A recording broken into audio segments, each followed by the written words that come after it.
আজ চলে আসলাম খুবই স্পেশাল গরুর মাংসের তেহারি। আর এটা কিন্তু অসম্ভব মজার আর স্পেশাল এই কারণেই বাংলাদেশ মনে হয় দ্বিতীয়বারের মতো স্বাধীন হয়েছে। তো আজকে ঘরে ঝটপট তৈরি করে ফেললাম। এটা কিন্তু অসম্ভব মজার ছিল, দেখতেই পাচ্ছেন কতটা লোভনীয়। তো এর জন্য আমি এখন নিয়ে নিচ্ছি এখানে কুসুম গরম পানি। দেখুন হাতটা কিন্তু ডুবিয়ে নেওয়া যাচ্ছে। তো এখানে কটা কাপের হাফ কাপ নিয়ে আমি গুঁড়া দুধ দিয়ে দিচ্ছি 4 চা চামচ। তো এভাবে যদি ঘরে তৈরি করে নেন তখন কিন্তু এই দইটা দিয়ে অনেক মজার লাগে খেতে। তো এখন আমি এর মধ্যে ভিনেগার দিয়ে দিচ্ছি 2 চা চামচ, দিয়ে আবারও আমি একটু নেড়ে চেড়ে দিচ্ছি আর এটা একটা সাইডে করে নিচ্ছি। আর এর জন্য আজকে আমি নিয়ে আনলাম এখানে হাফ কেজি পরিমাণ পোলার চাল, আর আমি চাষি চালটা নিয়েছি, আপনারা চাইলে যে কোনো চিনি গুঁড়ো চালটাই নিতে পারেন এখানে। তো চলে যাচ্ছি রান্নায়। তো এখানে আমি একটা কড়াই বসিয়ে দিলাম আর কড়াইয়ের মধ্যে দিয়ে দিচ্ছি পরিমাণ মতো সয়াবিন তেল। এখানে এখন আমি ব্রেস্তা তৈরি করে নিব। তো 2টি বড় সাইজের পেঁয়াজের আমি ব্রেস্তা করে নিচ্ছি। তো এই পর্যায়ে কিন্তু আমার ব্রেস্তাটা হয়ে গিয়েছে। এখন আমি তুলে তার মধ্যে আমি ওই তেলে দিয়ে দিচ্ছি 3টি বড় সাইজের পেঁয়াজ। তো এটা আমি কুচি করে নিয়েছি, তা কিছুক্ষণ একটু ভেজে নিচ্ছি এটা। তো এই পর্যায়ে লালচে হয়ে আসছে। এখন আমি দিয়ে দিচ্ছি গরুর মাংস। এগুলো কিন্তু আমি ছোটো ছোটো করে কেটে তারপরে কিন্তু নিয়েছি। তো এখন আমি সম্পূর্ণ গরুর মাংসটা দিয়েছি। আর এখানে কিন্তু 500 গ্রামের একটু বেশি হবে গরুর মাংস ছিল, তো সেটাই দিয়ে নিচ্ছি। দিয়ে দিচ্ছি স্বাদ মতো লবণ 1 চা চামচ, দিয়ে দিচ্ছি রসুন বাটা 2 চা চামচ, আদা বাটা দিয়ে দিচ্ছি 1.5 চা চামচ, দিয়ে দিচ্ছি ভর্তি করে জিরা 1 চা চামচ, আর এখানে শুকনো ঝাল বাটা দিয়ে দিচ্ছি 1 চা চামচ। আপনারা চাইলে এখানে গুঁড়া ঝালটা 2 চা চামচ দিতে পারেন।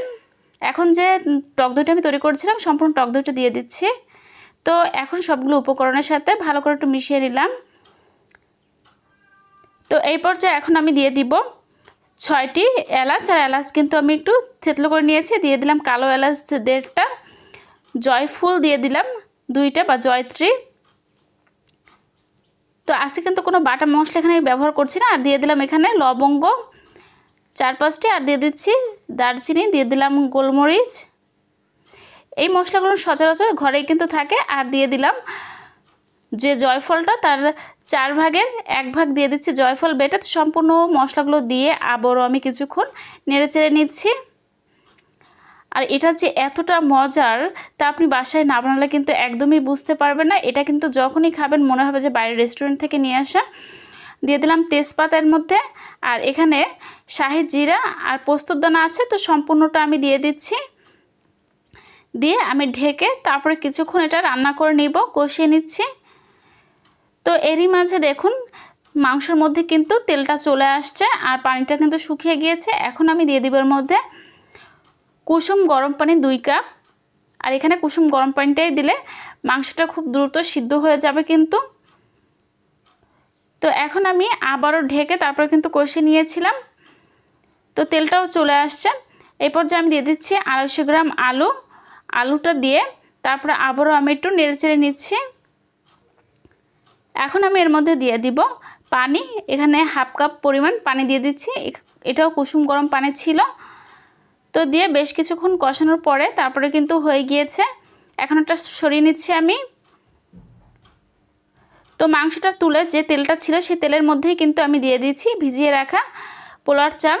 এখন আমি দিয়ে দিচ্ছি লবঙ্গ 2টা, দারচিনি 2টা এলাচ দিয়ে একটু নেড়েচেড়ে নিয়ে আমি দিয়ে দিচ্ছি পরিমাণ মতো পানি। আর এখানে আমি পানি কিন্তু হাফ কেজির জন্য আমি 4 পট পরিমাণ পানি দিয়ে দিয়েছি। দিয়ে দিচ্ছি লবণ, আর দিয়ে দিচ্ছি স্বাদ মতো টেস্টি লবণ। আপনারা চাইলে এখানে টেস্টি লবণটা বাদ দিয়েও করতে পারেন, তবে বাবুর্চিদের মতো যদি একদম পারফেক্ট স্বাদ পেতে চান তাহলে কিন্তু অবশ্যই এখানে টেস্টি লবণটা দিতে হবে।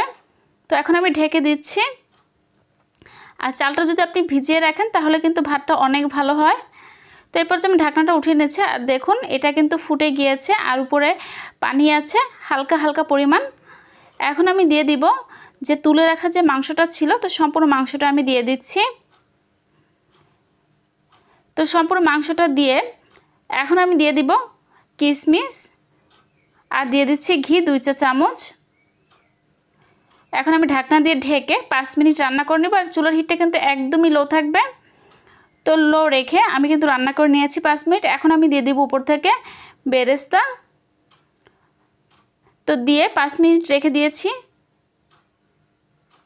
তো 5 মিনিট পরে ফিরে আসলাম আর এটা কিন্তু আমি মিশিয়ে নিয়েছি। এখন আমি দিয়ে দিচ্ছি কেওড়া জল 1 মুটকি পরিমাণ। আপনারা চাইলে এখানে যখন বেরেস্তাটা দেন তখনও কিন্তু দিতে পারেন। তো দিয়ে আবার আমি 5 মিনিট দমে রেখে দিলাম। এ সময় কিন্তু চুলাটা অফ ছিল। তো এরই মাঝে তৈরি হয়ে গেল অসম্ভব মজার গরুর মাংসের তেহারি।